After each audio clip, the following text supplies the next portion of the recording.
Pankaj Patra, welcome you in my YouTube channel. और आज वाले इस वीडियो में, आज वाली इस ऑनलाइन क्लास में मैं आपके लिए लाया हूँ फिर बहुत ही अच्छी इन्फॉर्मेशन जो आपके काम आने वाली है और आपको लाइफ में भी काम आएगी, एग्जाम में भी काम आएगी, खासकर उन स्टूडेंट्स के लिए जो 12th क्लास में हैं और जिनके पास स्किल सब्जेक्ट है। स्किल सब्जेक्ट में आपने एम्प्लॉयबिलिटी स्किल भी सीखा है। तो एम्प्लॉयबिलिटी स्किल, इसमें आपको यूनिट नंबर 2 सेल्फ मैनेजमेंट के बारे में पढ़ना है और यूनिट नंबर 2 का पार्ट नंबर 3 मैं आज आपको काफ़ी विस्तार से डिटेल में बताने जा रहा हूँ। तो आपने जो इन्फॉर्मेशन है ध्यान से सूचनाओं को नोट करना है, सुनना है, समझना है। प्रश्न भी है, उत्तर भी है, हिंदी भी है, इंग्लिश भी है, हर तरह से आपको पूरी तरह परफेक्ट बनाने के लिए, क्योंकि एग्जाम में इसके प्रश्न आएंगे।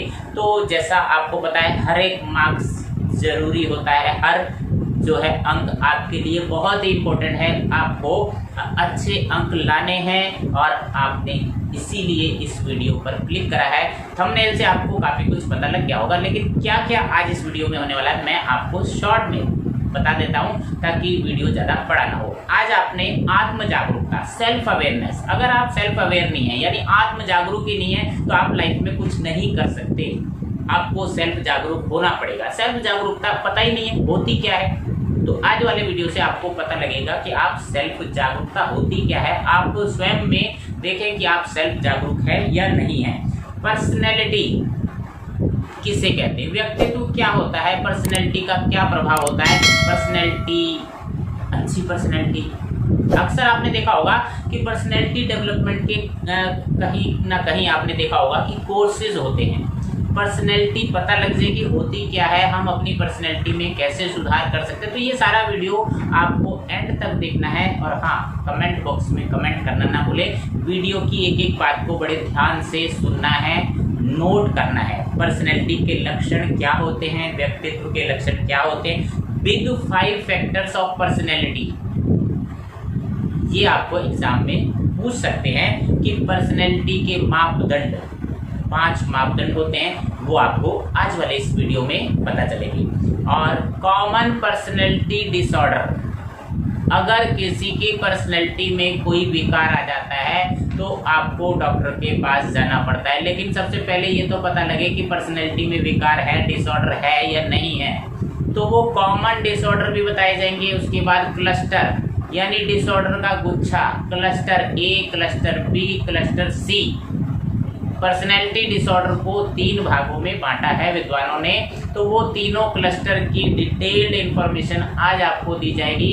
एग्जाम में इस टॉपिक से रिलेटेड कोई भी प्रश्न आ जाए आपने छोड़ना नहीं है और वीडियो एंड तक देखेंगे, क्वेश्चंस को नोट करेंगे, आइदर इन हिंदी और इन इंग्लिश, दोनों लैंग्वेज में आपके सामने प्रश्न भी होंगे, उत्तर भी होंगे। और पूरा वीडियो एंड तक देखेंगे, लाइक करेंगे, शेयर करेंगे, कमेंट भी करना है ताकि मुझे थोड़ा मोटिवेशन मिलता रहे, आगे और अच्छे अच्छे वीडियो आपके लिए आते रहे। और इसके अलावा MCQ यानी वो क्वेश्चन जो एग्जाम में आ सकते हैं जिनमें आपको विकल्प होते हैं, प्रश्न भी होते हैं, उत्तर भी होते हैं, बस आपको वो उत्तर, सही उत्तर छांटना है, उनमें कंफ्यूज ना हो। इसलिए MCQ टाइप के क्वेश्चन भी आपको इसी वीडियो में मिलेंगे। और पर्सनैलिटी डिसऑर्डर यानी आप किसी की पर्सनैलिटी में विकार है और आपको दिख रहा है कि उसकी पर्सनैलिटी ठीक नहीं है, पर्सनैलिटी में विकार आ गया है, तो वो पर्सनैलिटी का विकार, उससे ओवरकम, उससे पार कैसे पाया जा सकता है, वो भी आज वाले वीडियो में बताया जाएगा। और पर्सनैलिटी से, डिसऑर्डर से ओवरकम होने का अच्छी खासी फीस, अगर आप किसी से कंसल्ट करेंगे तो आपसे अच्छी खासी फीस चार्ज लेंगे। आज वाले वीडियो में आपको वो सब बातें बताई जाएंगी जो आपकी पर्सनैलिटी को इम्प्रूव कर सकते हैं। तो इंट्रो को ज़्यादा बड़ा ना करें और मेन वीडियो पर चलते हैं। As you are watching on your screen, there is a unit number 2.3 class 12 self management skills, topic name self awareness यानी आत्म जागरूकता और स्व प्रबंधन कौशल। तो स्व प्रबंधन कौशल में आपको क्या सीखना है और एग्जाम में किस तरह के प्रश्न आते हैं आपके सामने हैं। द सबसे पहला प्रश्न है, व्हाट इज सेल्फ अवेयरनेस? आत्म जागरूकता होती क्या है? आंसर इज, आपको अगर इस तरह का प्रश्न आता है तो आपने क्या आंसर लिखना है? Self awareness is about understanding one's own needs, desires, habits, traits, behaviours and feeling. आत्म जागरूकता जो है अपनी ज़रूरतों, इच्छाओं, आदतों, लक्षणों, मुहावरों और भावनाओं को समझने को कहते हैं। तो आपको क्लियर है सेल्फ अवेयरनेस के बारे में।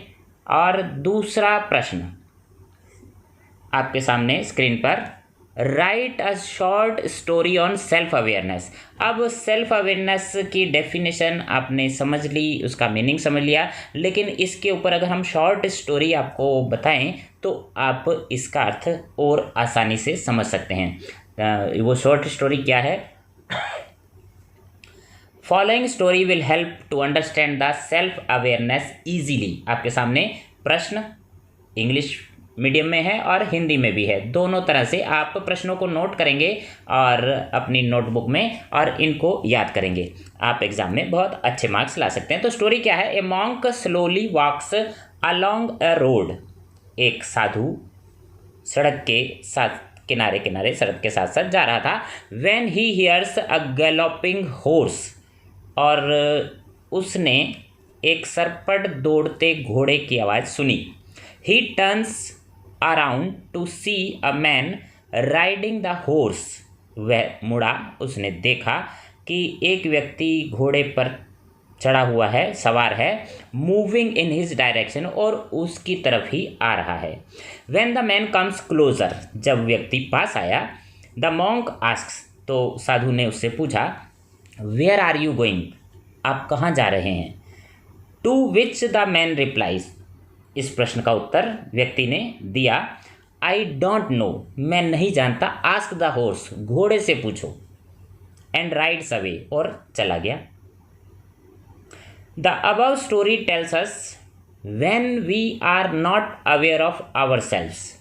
ये कहानी हमें बताती है कि जब हम अपने बारे में जागरूक नहीं होते, then we tread in a direction about which we are not clear, तो हम उस ओर चले जाते हैं जिस रास्ते का हम स्पष्ट नहीं है, जिसका हमें डायरेक्शन पता ही नहीं है।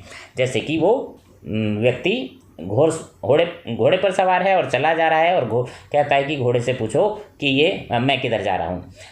It is important that we must be aware of our self. तो ये महत्वपूर्ण है कि हमें अपने आप के बारे में पता होना चाहिए, आत्म जागरूक होना जरूरी है।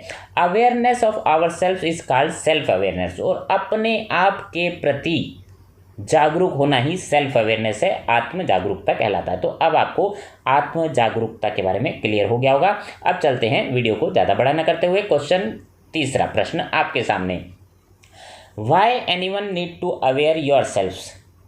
अब किसी को आत्म जागरूक क्यों होना चाहिए, ये प्रश्न अगर एग्जाम में आएगा तो आपका उत्तर क्या होगा? आपके सामने प्रश्न इंग्लिश मीडियम में भी है और हिंदी में भी है। तो पहले हम इसको समझ लेते हैं कि अगर इसका आंसर हमें देना हो तो किस तरह से देना है। आपने इन प्रश्नों के उत्तर अपनी नोटबुक में नोट करने हैं और ये इस तरह के इंपॉर्टेंट प्रश्न आपको एग्जाम में आएंगे। When we are not aware of our self, जब हम अपने प्रति जागरूक नहीं होते, then we tread in a direction about which we are not clear, तो हम इस डायरेक्शन में, उस दिशा की ओर चले जाते हैं जिसके बारे में हमें स्पष्टता नहीं है। देयरफॉर इट इज़ इम्पोर्टेंट, इसलिए यह महत्वपूर्ण हो जाता है that we must be aware of ourselves, कि हमें अपने आप के प्रति अवेयर, जागरूक होना जरूरी है। When one become self aware, जब कोई व्यक्ति सेल्फ अवेयर यानी जागरूक हो जाता है, स्व जागरूक, the person start to become aware of everything, तो वो सभी चीज़ों के प्रति जागरूक हो जाता है, वो जागरूक होना शुरू कर देता है।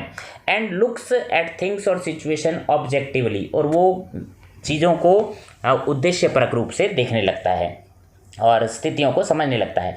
It plays a critical role, और यह जो है बहुत महत्वपूर्ण रोल अदा करती हैं in how we understand our self, अपने आप को समझने में, and relate to others and the world around us, तो हम दूसरों से अपने आप को और दुनिया से जोड़ने का एक अलग नज़रिया हमारा हो जाता है जब हम आत्म जागरूक हो जाते हैं। तो इसी प्रश्न का उत्तर आपके सामने हिंदी माध्यम से। आप प्रश्नों के उत्तर नोट करने के लिए वीडियो को पॉज कर सकते हैं, डाउनलोड भी कर सकते हैं, बहुत सारे तरीके हैं। और आप इस टॉपिक को समझने के लिए अपने क्लासरूम में भी पढ़ा होगा, समझा होगा, अपनी बुक में से भी समझा होगा। इस तरह का वीडियो आपने पहली बार देखा होगा जिसमें आपको प्रश्नों का उत्तर एकदम क्लियर समझाया जा रहा है। तो स्वयं जागरूक होने की आवश्यकता क्यों है, आपको क्लियर हो गया होगा। जब तक हम स्वयं के प्रति जागरूक नहीं होते तब हम किसी भी दिशा में चल पड़ते हैं और हमें उस दिशा के बारे में स्पष्टता ही नहीं होती।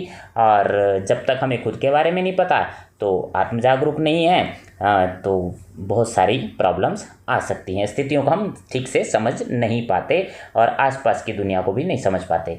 तो देखते हैं next question number 4 on your screen. Right the different steps towards awareness. जागरूकता की दिशा में कौन कौन से कदम, जो चरण होते हैं वो जागरूक होने के लिए कौन कौन से कदम जरूरी हैं, तो वो कौन कौन से कदम हैं आपको पता होगा, तभी आप जागरूक हो पाएंगे। तो देखते हैं कौन कौन से स्टेप्स हैं। आपके सामने प्रश्न हिंदी और इंग्लिश दोनों तरह से अवेलेबल है। Following are step towards awareness. निम्नलिखित जो है स्टेप्स जो हैं जो अवेयरनेस की ओर ले जाते हैं। पहला स्टेप है the first step for practicing self awareness is gaining a greater awareness of one's emotions.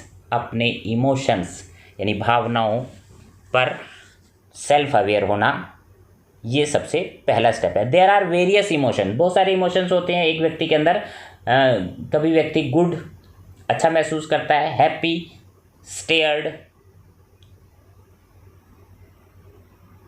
Overwhelmed डरा हुआ, घबराया हुआ, अच्छा, ओवरवेल्म्ड अभिभूत, नर्वस, मैड, फ्रस्ट्रेटेड यानी निराश, सैड उदास, सिक बीमार। तो इस तरह से इमोशंस को समझना है। सबसे पहला स्टेप ये है, अगर आप इमोशन समझ जाएंगे, अपने इमोशंस को समझना बहुत ज़रूरी है। और दूसरा है the second step to practicing self awareness. Self awareness का दूसरा जो चरण है वो है is making a habit of tracking one's feeling. दूसरे की यानी व्यक्ति की फीलिंग्स को समझना, इस तरह की आदतें डालें कि दूसरे की जो फीलिंग है वो क्या है, वो कदम क्या है, उसको हमने समझना है। किसी की भावनाओं को ट्रैक करने की आदत बनाना। और तीसरा the third step of practicing self awareness. Self awareness की अगर आप प्रैक्टिस करना चाहते हैं तो उसके लिए तीसरा चरण है is expanding one's practice to areas of life beyond the person's feeling. यानी व्यक्ति की फीलिंग से कुछ आगे सोचना, तो वो तीसरा चरण है आत्म जागरूकता का अभ्यास करने का, कि भावनाओं से परे क्या हो सकता है वो भी सोचना है। तो ये हो गया जागरूकता की दिशा में विभिन्न चरण। अब इन प्रश्नों को आपने नोट करना है। अगर एग्ज़ाम में इस तरह का कोई प्रश्न आता है तो आप क्या आंसर देंगे। आंसर भी आपके सामने है, प्रश्न भी आपके सामने है। तो ये टॉपिक ध्यान से समझने वाला है, आपकी लाइफ में भी ये प्रश्न काम आने वाले हैं। The fifth question on your screen, what do you understand by personality. यानी व्यक्तित्व से आप क्या समझते हैं। बहुत ही अच्छा प्रश्न है और ये एग्ज़ाम में आ चुका है। पर्सनैलिटी होती क्या है, व्यक्तित्व होता क्या है, हमने अभी ऊपर आत्म जागरूकता के बारे में समझा। अब देखते हैं personality. Personality is a cluster of thoughts. एक गुच्छा है विचारों का, feelings and behaviours that make a person unique and different from other. और ये जो विचारों, भावनाओं, व्यवहारों का जो समूह है, ये हमें दूसरे व्यक्तियों से अलग करता है। तो यही पर्सनैलिटी है, एक व्यक्ति को अद्वितीय बनाता है, दूसरे व्यक्ति से अलग बनाता है।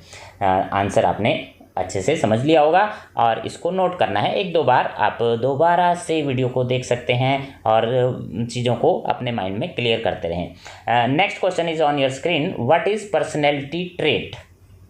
यानी व्यक्तित्व के लक्षण क्या होते हैं। व्यक्तित्व के लक्षण आपके सामने स्क्रीन पर। Personality traits are defined as a relatively lasting pattern of thoughts यानी जो आपके भीतर काफ़ी समय तक जो थॉट्स हैं, फीलिंग्स हैं, बिहेवियर्स हैं और जो दूसरे से आपको अलग करते हैं, वही पर्सनैलिटी के लक्षण हैं। हिंदी में अगर आप समझना चाहें तो व्यक्तित्व लक्षणों को विचारों, भावनाओं और व्यवहारों के अपेक्षाकृत स्थायी ढांचा या स्वरूप के रूप में परिभाषित किया जाता है। यानी जो आपके अंदर स्थायी विचार आते हैं, भावनाएं हैं, व्यवहार हैं, जो आपके स्थायी हैं, तो वो लक्षण हैं। और यही लक्षण जो आपको दूसरे व्यक्तियों से अलग करते हैं। तो ये पर्सनैलिटी ट्रेट्स। नेक्स्ट आपके सामने प्रश्न है नंबर 7वां प्रश्न है, question number 7। What is personality development? व्यक्तित्व विकास क्या है? पर्सनैलिटी डेवलपमेंट अगर आप समझना चाहते हैं तो personality development is the development of an organised pattern. जो ऑर्गेनाइज्ड पैटर्न मीन्स संगठित ढांचा या स्वरूप किसका? Behaviour, attitudes that make a person distinctive.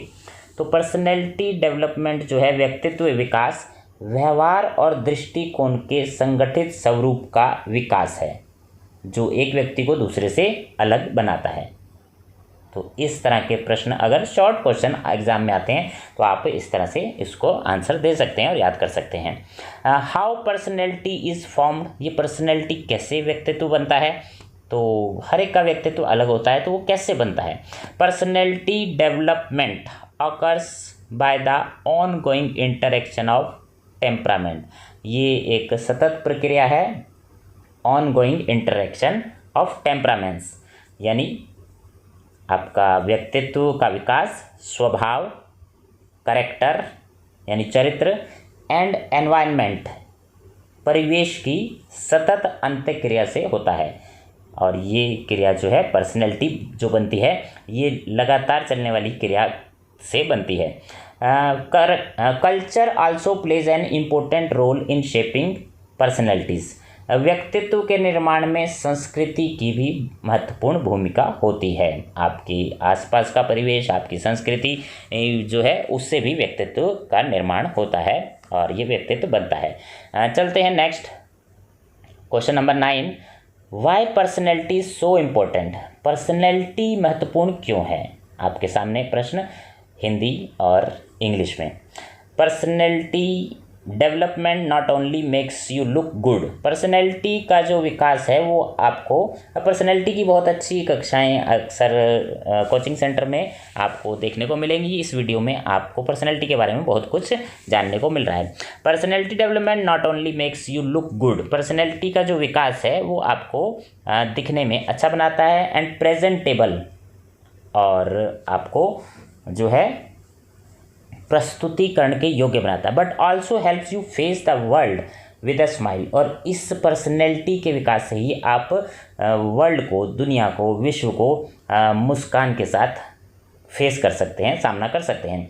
Once personality also affect the person's relationship with others. तो एक व्यक्ति की पर्सनैलिटी दूसरे के साथ रिलेशनशिप पर भी प्रभाव डालती है।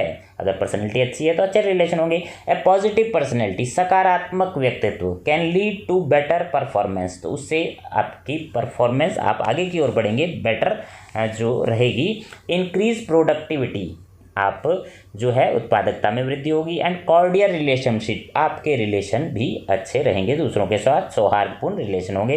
तो पर्सनैलिटी इसीलिए महत्वपूर्ण है। इसका उत्तर आप इस तरह से दे सकते हैं। हिंदी माध्यम वाले जो स्टूडेंट हैं अगर हिंदी में नोट करना चाहते हैं तो हिंदी में भी आप प्रश्न का उत्तर नोट कर सकते हैं। और जो इंग्लिश मीडियम से क्वेश्चन समझते हैं तो इंग्लिश मीडियम वाले जो व्यक्ति हैं वो इंग्लिश मीडियम से भी इस प्रश्नों के उत्तर नोट कर सकते हैं। अब now question number 10 on your screen. What do you understand by influence of personality? व्यक्तित्व का कुछ प्रभाव होता है, तो उससे क्या समझते हैं? उत्तर फिर आपके सामने हिंदी और इंग्लिश में। वीडियो थोड़ा बड़ा होगा, आपने ध्यान से सुनना है और वीडियो को लाइक करना है, शेयर करना है, कमेंट बॉक्स में कमेंट भी देने हैं। तो ये आपके कमेंट का मुझे इंतज़ार रहेगा। अब देखते हैं प्रश्न। इन्फ्लुएंस ऑफ पर्सनैलिटी इसका क्या अर्थ है?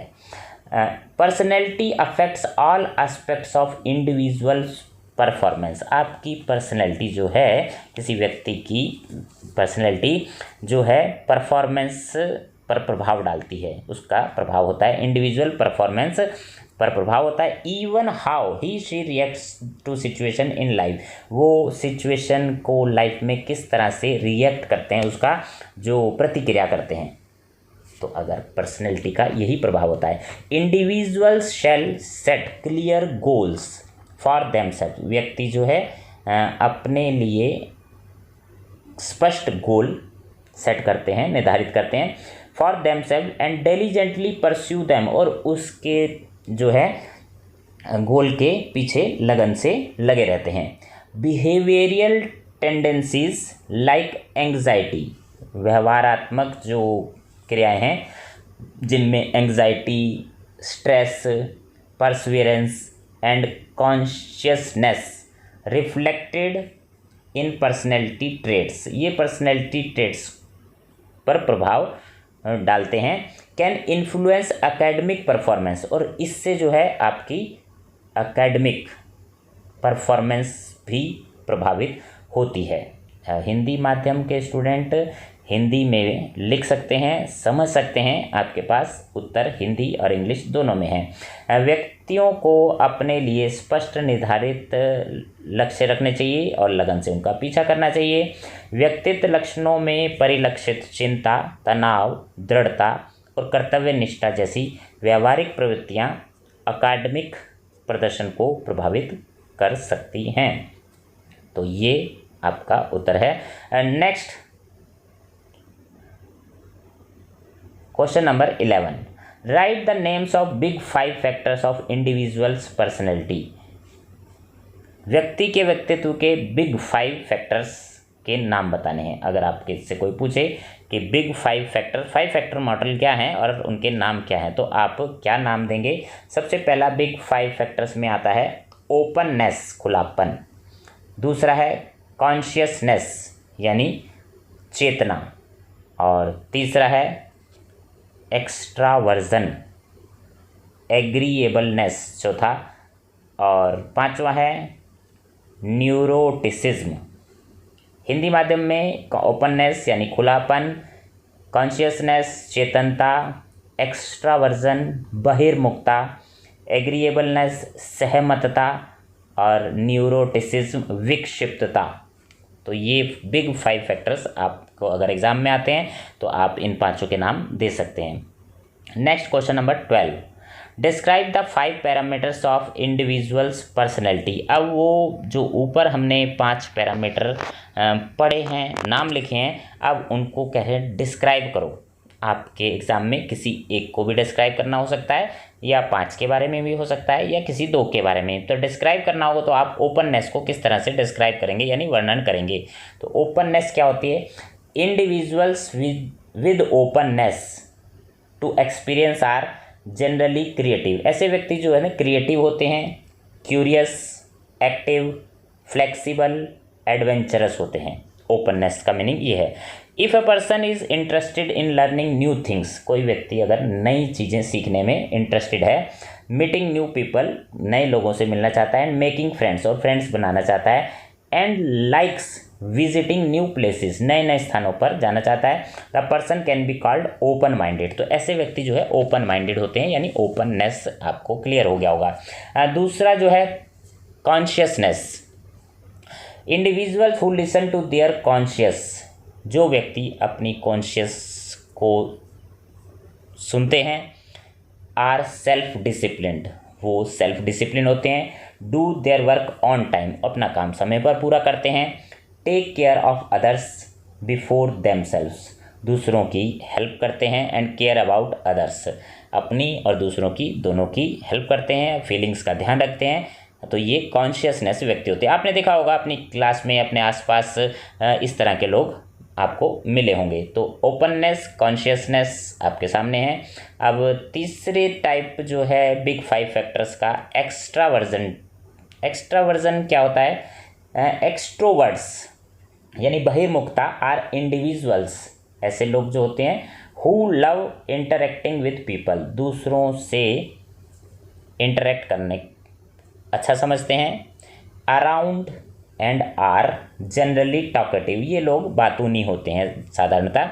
ए person who can easily make friends and make any gathering lively, जो व्यक्ति आसानी से अपने दोस्त बना लेता है और अपनी गैदरिंग सभा को जीवंत बना देते हैं। इज़ कॉन्फिडेंट एंड एक्सट्रोवर्ट, ये लोग कॉन्फिडेंट होते हैं और एक्सट्रोवर्ट कहलाते हैं। क्लियर, बहिर्मुखी कहलाते हैं। और चौथा है एग्रीएबलनेस, सहमतता वाले जो है बिग 5 फैक्टर्स में सहमतता भी एक फैक्टर था। तो एग्रीएबलनेस क्या होता है? Individuals having such a trait, जिन व्यक्तियों में इस तरह के लक्षण होते हैं, आर जनरली काइंड, दयालु होते हैं, सिंपैथेटिक होते हैं, कोऑपरेटिव होते हैं, वार्म एंड कंसीडरेट, और गर्मजोशी से भरे होते हैं।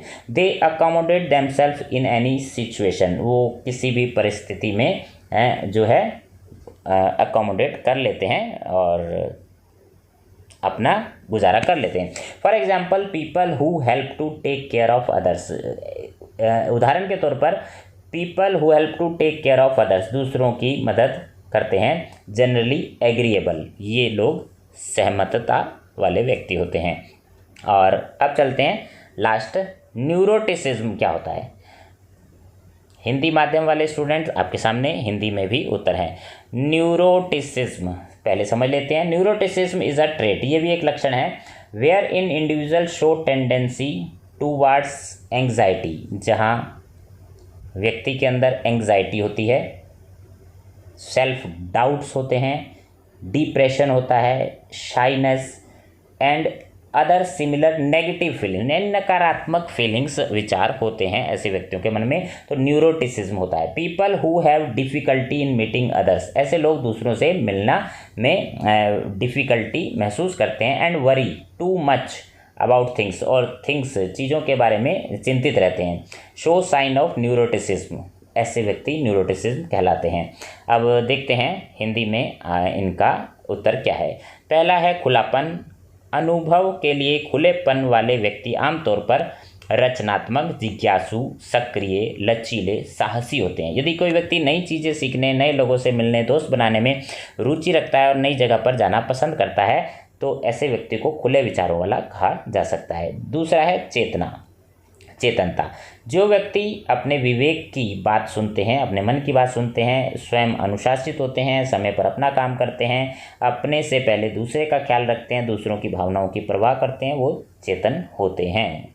और तीसरा जो था बहिर्मुखता, बहिर्मुखी व्यक्ति वो होते हैं जो आसपास के लोगों के साथ बातचीत करना पसंद करते हैं, बातूनी होते हैं, आसानी से दोस्त बना लेते हैं, किसी भी सभा को जैसे कि पहले बताया जीवंत बना सकते हैं, आत्मविश्वास उनमें होता है, ये बहिर्मुखी होते हैं। सहमतता वाले व्यक्ति कौन से होते हैं? ये आमतौर पर दयालु, सहानुभूतिपूर्ण, सहयोगी, गर्म और विचारशील होते हैं। वे किसी भी स्थिति में खुद को ढाल लेते हैं। जो लोग दूसरों की मदद करते हैं, उनकी देखभाल करते हैं, ये लोग सहमतता वाले व्यक्ति होते हैं। और विक्षिप्तता एक विशेषता है जिसमें व्यक्ति चिंता, आत्मसंदेह, अवसाद, शर्म और नेगेटिव जो नकारात्मक भावनाएं होती हैं, ऐसे लोग दूसरों से मिलने में कठिनाई महसूस करते हैं और चीज़ों के बारे में बहुत चिंता करते हैं और विक्षिप्तता के लक्षण दिखाई देते हैं ऐसे लोगों में। Next question number 13 is on your screen. Video को ज़्यादा बड़ा ना करते हुए हम आगे चलते हैं। What do you understand by personality disorder? व्यक्तित्व विकार किसे कहते हैं, उससे आप क्या समझते हैं? तो व्यक्तित्व विकार के बारे में अगर प्रश्न आता है तो क्या उत्तर देना है? Personality disorder is a way of thinking. Personality, व्यक्तित्व विकार एक तरह की सोच है, सोच करने का तरीका है। वे ऑफ थिंकिंग, फीलिंग, महसूस करना, and behaving that deviate from worldly expectations and causes distress which lasts over time. तो ये पर्सनैलिटी डिसऑर्डर यानी विकार, पर्सनैलिटी व्यक्तित्व में विकार आ जाता है तो वो क्या होता है। व्यक्तित्व विकार सोचने, महसूस करने और व्यवहार करने का एक तरीका है जो सांसारिक अपेक्षाओं से विचलित होता है, संकट का कारण बनता है, जो ओवर टाइम यानी लंबे समय तक रहता है। ये व्यक्तित्व का विकार, पर्सनैलिटी डिसऑर्डर यानी एक तरह से बीमारी होती है। और इसका क्या इलाज है, कितने प्रकार के होते हैं, ये सब हमने सीखना है इसी यूनिट में। Explain the different common personality disorder, ये प्रश्न CBSE 2022 में आया है एग्ज़ाम में। और कॉमन पर्सनैलिटी डिसऑर्डर कौन कौन से होते हैं आपके सामने उनके नाम भी हैं और एक्सप्लेन भी किया गया है। सबसे पहला है paranoid, anti social personality disorder, schizoid, borderline, narcissistic और अवॉइडेंट, ये पर्सनैलिटी डिसऑर्डर हैं। आप इनके बारे में और अधिक जानना चाहते हैं तो ये आपके सामने डिटेल दी हुई है और इनके नाम जो है आपके सामने हैं। ज़्यादा डिटेल में पढ़ने के लिए नेक्स्ट है डिपेंडेंट, अवॉइडेंट के बाद डिपेंडेंट पर्सनैलिटी, ऑब्सेसिव पर्सनैलिटी, तो ये डिटेल आपके सामने है। और अगर एक्सप्लेन करना हो तो इसमें आपके सामने एक्सप्लेन भी किया हुआ है। पर्सनैलिटी विभिन्न सामान्य व्यक्तित्व विकार की व्याख्या कीजिए। आप इनको सबको नोट करेंगे और समझने की कोशिश करेंगे। मैं आपको बता देता हूँ यदि किसी को इन विकारों की पहचान की जाती है, आपके परिवार में कोई ऐसा व्यक्ति है तो आप परामर्शदाताओं द्वारा परामर्श ले सकते हैं। और विकार जो हैं वो कौन कौन से हैं आपके सामने। सबसे पहले है पागलपन, पैरानॉइड जिसे कहा गया है। इसमें व्यक्ति बेहद नर्वस, चिंतित महसूस करते हैं और लगता है कि लोग आपको पसंद नहीं करते, आपको नुकसान पहुंचाने की कोशिश कर रहे हैं। असामाजिक जो है, दूसरों के अधिकारों के लिए लगातार अवहेलना, उल्लंघन के एक पैटर्न की विशेषता है, ये लोगों से जुड़ते नहीं हैं। और अंतराबंद यानी सिक्सजॉइड, सामाजिक संबंधों में रुचि की कमी होती है ऐसे लोगों में और लोग दूर, अलग, उदासीन रहते हैं। सीमा रेखा वाले, बॉर्डर लाइन वाले अलग अलग मनोदशाओं, आत्म छवि और व्यवहार के पैटर्न द्वारा चिन्हित होते हैं। इन लक्षणों के परिणाम स्वरूप संबंधों में आवेगपूर्ण कार्य और समस्याएं आ जाती हैं। और नेक्स्ट है आत्ममुग्ध, नार्सिसिस्टिक, ये एक ऐसी स्थिति होती है जिसमें लोगों को स्वयं के महत्व का एक फूला हुआ एहसास होता है। अत्यधिक ध्यान और प्रशंसा की गहरी आवश्यकता होती है। इनमें सहानुभूति की कमी होती है। और नेक्स्ट परिहार व्यक्तित्व विकार वाले व्यक्ति अत्यधिक सामाजिक अवरोध, अपर्याप्तता, नकारात्मक आलोचना और अस्वीकृति के प्रति संवेदनशीलता की भावनाओं की विशेषता लिए होते हैं। आश्रित, डिपेंडेंट जो पर्सनैलिटी है, आश्रित व्यक्तित्व विकार एक ऐसी स्थिति है जो किसी की भावनात्मक, शारीरिक ज़रूरतों को पूरा करने के लिए अन्य लोगों पर निर्भर रहते हैं, वो आश्रित होते हैं, डिपेंडेंट पर्सनैलिटी वाले लोग होते हैं। जुनूनी बाध्यकारी व्यक्तित्व विकार होता है, ये भी एक तरह का विकार है जो अत्यधिक पूर्णतावाद, व्यवस्था और साफ सुथरा होने की विशेषता है। तो ये थे व्यक्तित्व disorder, personality disorder. How many types of clusters of personality disorder, personality disorder को क्लस्टर में बांटा गया है। तो कितने क्लस्टर्स हैं पर्सनैलिटी डिसऑर्डर के? There are numerous type of personality disorder, personality जो डिसऑर्डर के कई सारे जो हैं प्रकार हैं। दे आर ग्रुप्ड, इनको ग्रुप में बांटा गया है, 3 क्लस्टर में बांटा गया है। ऑन सिमिलर कैरेक्टरिस्टिक्स, और एक जैसी विशेषताओं के कारण इनको 3 क्लस्टर में बांट दिया गया है, सिम्टम्स और लक्षण विशेषताओं के आधार पर। सम पीपल में have sign and symptoms of multiple personality disorder, कुछ व्यक्तियों में कई तरह के पर्सनैलिटी डिसऑर्डर हो सकते हैं, विभिन्न तरह के। तो व्यक्तित्व विकार के समूह आपके सामने आ गया, 3 तरह के समूह हैं और किसी व्यक्ति में एक से ज़्यादा तरह के भी विकार हो सकते हैं। क्लस्टर ए के बारे में डिस्कस करते हैं। What is the cluster A? Suspicious personality disorder. सबसे पहला है सस्पिशियस यानी संदिग्ध व्यक्तित्व विकार। ऐसे व्यक्ति किस तरह के होते हैं? Suspicious people falling under this always mistrust others, ये दूसरों पर ट्रस्ट नहीं करते। एंड आर सस्पिशियस, संदिग्ध होते हैं और संदेहास्पद रहते हैं। Even when there is no need to do so, और तब भी जब ऐसा करने की आवश्यकता नहीं, संदेह करने की ज़रूरत नहीं है, तब भी ये लोग संदेह करते हैं और दूसरों पर अविश्वास करते हैं। For example, Varsha is a home maker. Varsha जो है होम मेकर है, गृहिणी है। A maid has been working at her house, और उसके घर में एक मेड काम करती है 2 साल से। डिस्पाइट हैविंग CCTV कैमराज, और उनके यहाँ CCTV कैमरा लगे हुए हैं। Varsha is always suspicious about the maid, लेकिन फिर भी वो अपनी मेड को संदेह से देखती है।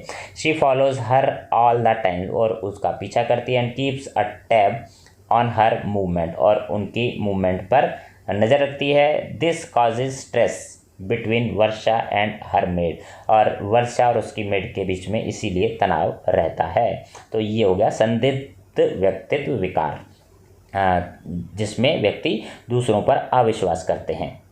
अब देखते हैं ये सस्पिशियस पर्सनैलिटी डिसऑर्डर के सिम्टम्स क्या होते हैं। जैसा कि हमने आपको कॉमन सिम्टम्स ऊपर बताए थे, लेकिन ये क्लस्टर ए के सिम्टम्स सस्पिशियस वाले कौन कौन से हैं। सबसे पहले पैरानॉइड पर्सनैलिटी डिसऑर्डर, जैसा कि आपको पहले ही बताया गया है, पैरानॉइड पर्सनैलिटी डिसऑर्डर होता है। इसमें शिजॉइड पर्सनैलिटी डिसऑर्डर होता है, सीजोटाइपल पर्सनैलिटी डिसऑर्डर होता है, जो सस्पिशियस क्लस्टर ए में आते हैं। Paranoid personality disorder is a characterized by distrust other, ये दूसरों पर संदेह करते हैं, इंक्लूडिंग फ्रेंड्स के बारे में, फैमिली पर भी संदेह करते हैं, partners. People with such disorder mostly hold grudges against other, तो दूसरों पर अविश्वास रखने वाले व्यक्ति पैरानॉइड पर्सनैलिटी डिसऑर्डर कहलाते हैं। Schizoid personality disorder, the term schizoid refers to the natural tendency to direct attention towards one's inner life away from the external world. और इस तरह के जो शिजॉइड पर्सनैलिटी डिसऑर्डर वाले व्यक्ति होते हैं वो इस तरह के होते हैं। A person with schizoid personality disorder is detected and aloof, अलग रहते हैं, and prone to introspection and fantasy, और फैंटेसी यानी दूसरी दुनिया में ही खोए रहते हैं। The person shows little interest in forming personal relationship, दूसरों के साथ रिलेशनशिप संबंध बनाने में वो ज़्यादा इंटरेस्टेड नहीं होते। And seems to be emotionally cold, और ठंडा व्यवहार प्रकट करते हैं। Schizoid personality disorder. Schizotypal personality disorder क्या होता है? People with this type of personality disorder believe that they can influence other people, ये लोग ऐसा सोचते हैं कि दूसरों को पटा लेंगे, दूसरों को प्रभावित कर लेंगे, और इवेंट्स विद देयर थॉट्स, और अपने विचारों से जो है अपना प्रभाव जमा लेंगे। They often miss interpret behaviour, और ये गलत व्याख्या करते हैं, इनका बिहेवियर इस तरह का होता है। This causes them to have inappropriate emotional responses, अच्छा रेस्पॉन्स व्यवहार ठीक नहीं होता इनका। They may consistently avoid having intimate relationship, और अपने रिलेशन को जो है पूर्णता की ओर नहीं ले जा पाते। सबसे पहले हिंदी में अगर हम समझना चाहें, संदेहास्पद व्यक्तित्व विकार के लक्षण जो हैं ए क्लस्टर ए में पैरानॉइड व्यक्तित्व विकार यानी पागलपन, सिजॉइड व्यक्तित्व विकार अंतराबंध वाले व्यक्तित्व होते हैं, और सिक्जोटाइपल व्यक्तित्व विकार, इस प्रकार के व्यक्तित्व विकार वाले लोगों का मानना है कि वे अन्य लोगों या घटनाओं को अपने विचारों से प्रभावित कर सकते हैं, अक्सर व्यवहार की गलत व्याख्या करते हैं, और उन्हें अनुचित भावनात्मक प्रतिक्रियाएं मिलती हैं, और अंतरंग संबंध बनाने से बच सकते हैं। तो ये था क्लस्टर ए। अब चलते हैं what is the emotional and impulsive personality disorder, यानी क्लस्टर बी के जो हैं कौन कौन से डिसऑर्डर होते हैं। Cluster B emotional and impulsive, this personality disorder is characterised by unstable mood, ऐसे लोगों का मूड जो है स्टेबल नहीं रहता है, एंड बिहेवियर एक समान नहीं रहता, which leads to unhealthy and unstable relationship, इनके जो है संबंध जो स्टेबल नहीं रहते, बने नहीं रहते। Emotional instability and feeling of worthlessness, और इनकी भावनाएं जो हैं जो है बेकार की भावनात्मक अस्थिरता रहती है। फॉर एग्जाम्पल, अब एग्जाम्पल से समझते हैं। Sunny is a student, Sunny एक स्टूडेंट है, हाई स्कूल का स्टूडेंट है। Whenever he gets low marks, जब कभी उसके मार्क्स कम आते हैं, he is depressed and fights with his friends, और वो उदास हो जाता है, दोस्तों से झगड़ा करता है। He also does not try to learn from mistakes, और गलतियों से सीखने की कोशिश नहीं करता। His parents and teachers have tried talking with him, parents और टीचर उससे बात करने की कोशिश करते हैं, बट ही फील्स एंग्री, लेकिन वो गुस्सा करता है और चिल्लाने लगता है। तो इमोशनल एंड इम्पल्सिव यानी क्लस्टर बी पर्सनैलिटी डिसऑर्डर से वो जो व्यक्ति पीड़ित है।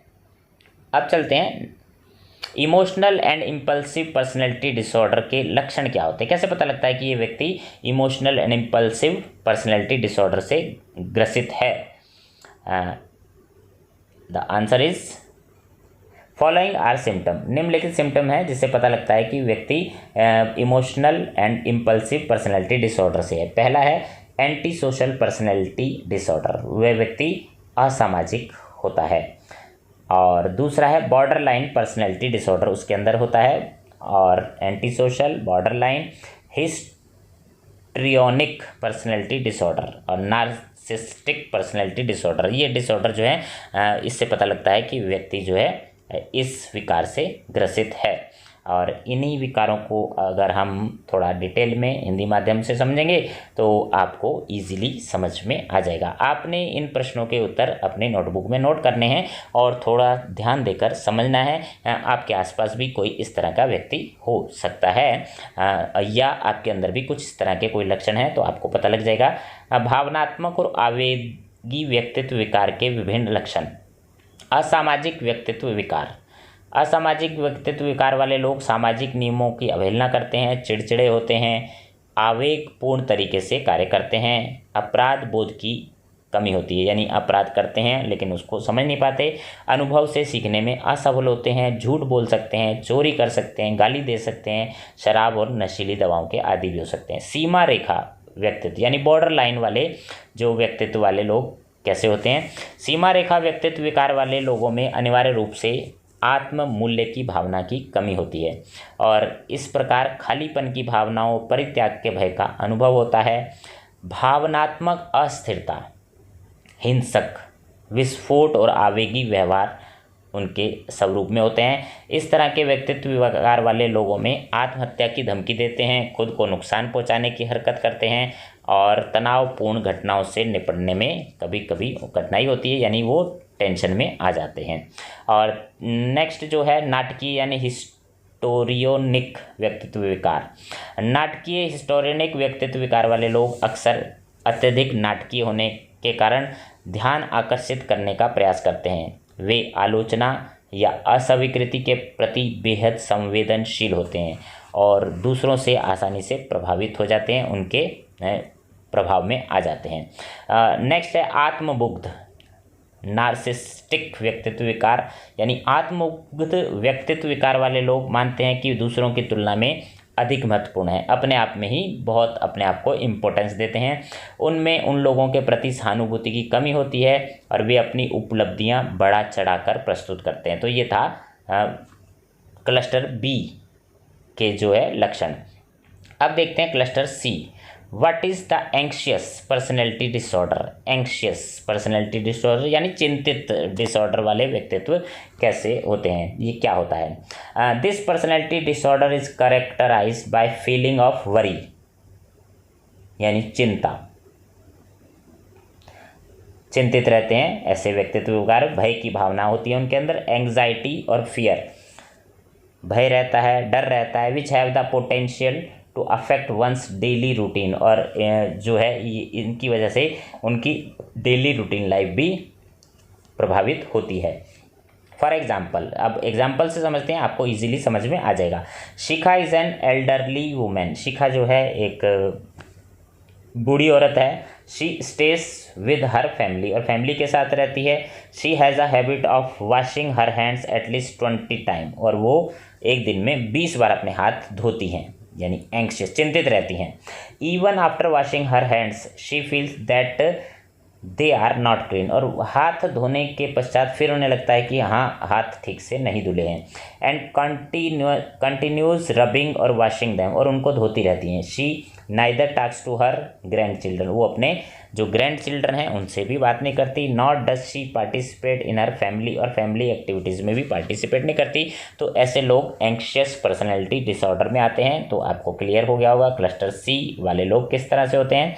अब क्लस्टर सी का उत्तर आपने इंग्लिश और हिंदी दोनों माध्यम में, अगर किसी भी माध्यम से आप नोट करना चाहते हैं नोट कर सकते हैं। वीडियो को पॉज करेंगे और डाउनलोड भी कर सकते हैं, शेयर भी कर सकते हैं, और ये सब जो बातें हैं आप अपने जीवन में भी देखेंगे। आसपास कुछ लोग इस तरह के मिल जाएंगे।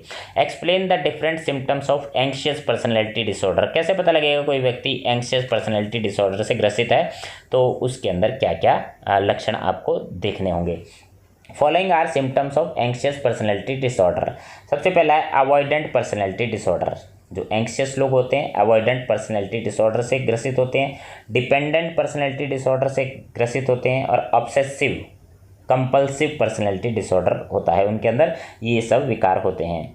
तो इसी प्रश्न को आपने प्रश्न भी नोट करना है, उत्तर भी नोट करना है, और ये सब एग्ज़ाम में आपकी पर्सनैलिटी डिसऑर्डर से संबंधित कुछ प्रश्न आते हैं तो उनसे रिलेटेड आप उत्तर दे सकते हैं। हिंदी में भी हम समझ लेते हैं इन्हीं प्रश्न के उत्तर को। चिंतित यानी क्लस्टर सी व्यक्तित्व विकार के लक्षण की व्याख्या कैसे करेंगे आप। आपको नाम याद रहें और उसके बारे में अगर एक्सप्लेन करना हो किसी एक के बारे में या तीनों के बारे में, तो आप किस तरह से एक्सप्लेन करेंगे। सबसे पहले अलगाव व्यक्तित्व विकार। तो अलगाव व्यक्तित्व विकार वाले लोग सामाजिक रूप से अयोग्य, अप्रभावी या हीन होते हैं। शर्मिंदा, आलोचना या अस्वीकार किए जाने से ये लोग डरते हैं। दूसरों से मिलने से बचते हैं। अक्सर अपर्याप्तता, हीनता, अनाकर्षकता की भावना अनुभव करते हैं कि मैं उतना आकर्षक नहीं हूँ, मेरे पास उतना नहीं है, पर्याप्त नहीं है। तो ये अलगाव व्यक्तित्व विकार में आते हैं। आश्रित यानी डिपेंडेंट पर्सनैलिटी डिसऑर्डर। इस तरह के विकार वाले लोगों में आत्मविश्वास की कमी होती है। इनको देखभाल की ज़रूरत होती है। रोज़मर्रा के फैसले लेने, ज़िंदगी के अहम फैसलों को दूसरों की देखभाल के हवाले करने में बहुत मदद की ज़रूरत होती है। इनको दूसरों पर आश्रित रहना पड़ता है। वे अपनी भावनात्मक और शारीरिक ज़रूरतों के लिए अन्य लोगों पर डिपेंड करते हैं और आमतौर पर अकेले रहने से बचते हैं क्योंकि ये डिपेंडेंट ही रहते हैं। और जुनूनी यानी बाध्यकारी व्यक्तित्व विकार, ये क्या होता है देखते हैं। इस तरह के विकार वाले लोग नियमों और विनियमों का दृढ़ता से पालन करते हैं, यानी एक जुनून होता है। उन्हें क्रमबद्धता, पूर्णतावाद, विवरणों पर ध्यान देने के साथ अत्यधिक चिंता एक सामान्य पैटर्न की विशेषता हो सकती है। पूर्णता प्राप्त करने में असमर्थ होने पर, यानी ये जुनूनी होते हैं, अगर काम पूर्ण नहीं होता वे बेहद असहज महसूस करते हैं। किसी परियोजना को परिपूर्ण बनाने पर ध्यान केंद्रित करने के लिए व्यक्तिगत संबंधों की उपेक्षा भी कर सकते हैं, यानी अपने काम को लगन जुनून से पूरा करते हैं और उसी की ओर लगे रहते हैं। How to overcome the personality disorder. अब आपके सामने ये प्रश्न आ सकता है कि इतने सारे पर्सनैलिटी डिसऑर्डर हैं, पर्सनैलिटी विकार हैं, तो इनसे हम पार कैसे पा सकते हैं। ये बहुत ही इंपॉर्टेंट प्रश्न है और आपको लाइफ में काम आने वाला है। Steps to overcome personality disorder. Personality disorder से आप कैसे जो है अपने विकार, व्यक्तित्व के विकार को दूर कर सकते हैं। अगर आपके अंदर कोई इस तरह का विकार है या आपके किसी साथी के अंदर है तो आप उसको क्या सलाह देंगे। Steps to overcome personality disorder, तो मैं आपके सामने इसके उत्तर भी देता हूँ। टॉक टू समवन, आप किसी से बात करें। Most often it helps to share your feeling, आप अपनी फीलिंग्स दूसरे से शेयर करेंगे। Look after your physical health, अपनी हेल्थ पर ध्यान दें। Healthy body can help you maintain a healthy mind, अगर आपकी बॉडी हेल्दी है तो माइंड भी हेल्दी रहेगा। बिल्ड कॉन्फिडेंस, अपने अंदर कॉन्फिडेंस लाएं। इन योर एबिलिटी, अपनी योग्यता टू हैंडल डिफ़िकल्ट सिचुएशन, और डिफ़िकल्ट सिचुएशन को कैसे हैंडल करना है आपके अंदर, इसके लिए कॉन्फिडेंस होना ज़रूरी है और उसको बनाएं। एंगेज इन हॉबीज़, हॉबीज़ में लगें, such as music, dance, painting. These have therapeutic effect, और इससे आपकी जो है पर्सनैलिटी डिसऑर्डर ठीक हो जाएगा। स्टे पॉजिटिव, सकारात्मक रहें by choosing words like challenges instead of problem. तो वर्ड्स का चुनाव करते समय प्रॉब्लम के स्थान पर चैलेंज, चुनौती स्वीकार करें। तो ये था पर्सनैलिटी डिसऑर्डर से कैसे हम दूर हो सकते हैं। आपके सामने 5 पॉइंट, बहुत ही अच्छे पॉइंट आपको लाइफ में काम आने वाले हैं। हिंदी माध्यम से अगर आप नोट करना चाहें व्यक्तित्व विकार को कैसे दूर कर सकते हैं, तो आपके सामने वही 5 पॉइंट।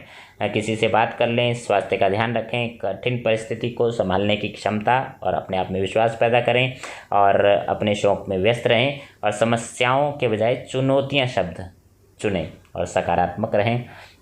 तो ये था आपके सामने प्रश्न। और अब चलते हैं नेक्स्ट क्वेश्चन नंबर 23, आखिरी प्रश्न की ओर।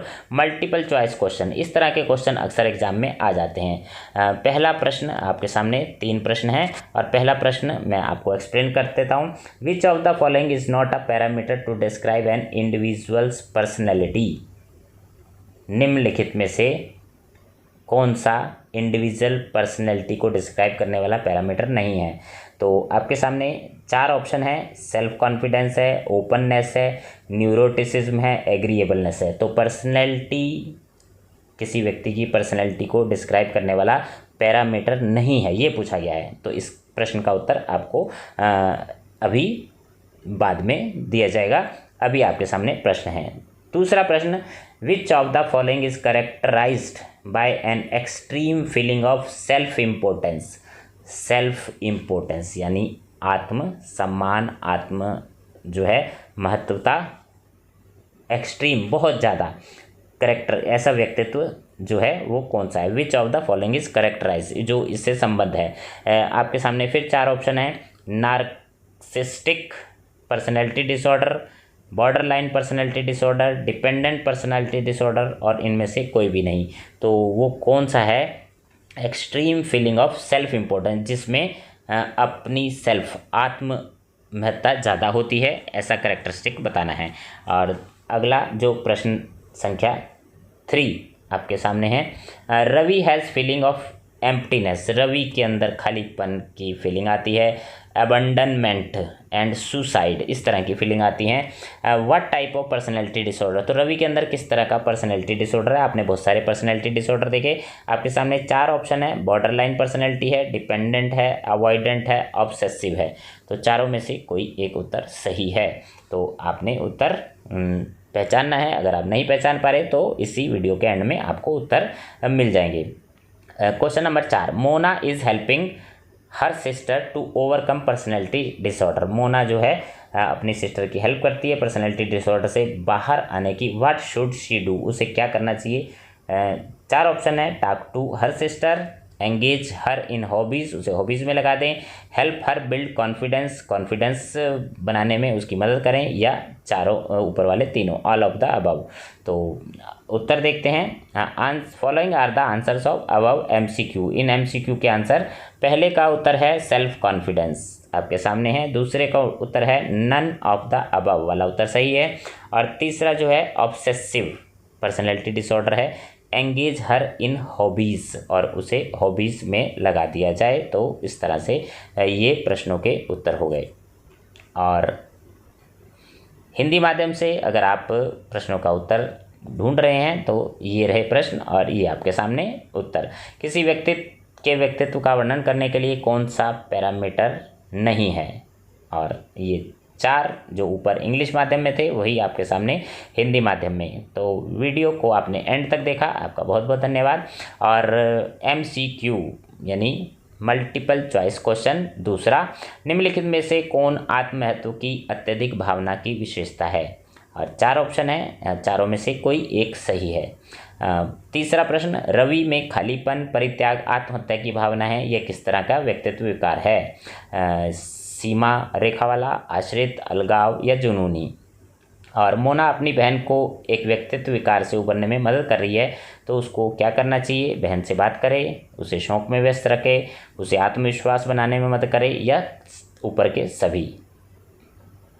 तो ये आपके सामने बहुत सारे प्रश्न और उत्तर। आपने वीडियो देखा, लाइक करें, शेयर करें। बहुत सारी अच्छी बातें आपकी लाइफ में काम आने वाली, आपको एग्ज़ाम में अच्छे मार्क्स दिलाने वाली। तो आज का वीडियो यहीं एंड करते हैं। Thank you for watching.